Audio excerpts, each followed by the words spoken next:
Hi అండి అందరికీ. వాకాయ్ ఇది హైబ్రిడ్ వాకాయ్ అనమాట. దేశవాళీ వాకాయ్ అయితే పచ్చగా ఉంటుంది, ఇది వైలెట్ కలర్లో వస్తుంది. ఇది హైబ్రిడ్ వాకాయ్.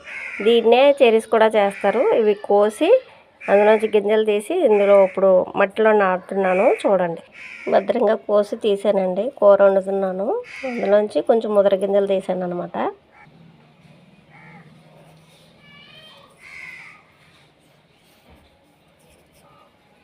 పది గింజల దాకా వేసానండి. కనీసం 4-5 వచ్చినా మంచిగా బతికినా మళ్ళీ మనం మేడపైన ఎందులో కన్నా వేసుకోవడానికి బాగుంటుంది. మొన్న చిక్కుడి చూపించాను కదా, అవి కూడా మేడ మీద వేసాను. అవి బతికినింది లేనిది చూసి మీకు చూపిందామనేసి ఆగాను. ఈరోజే వేసాను. చూద్దాం ఇవి ఎన్ని రోజులకు వస్తాయో చూసి అప్పుడు అవి కూడా చూపిస్తాం ఒకసారి. సరేనా? Bye friends. మీరు కూడా ట్రై చేయండి. ఈ అలవాటు మా పెద్దమ్మ గారికి ఉండేదట, నాకు వచ్చింది.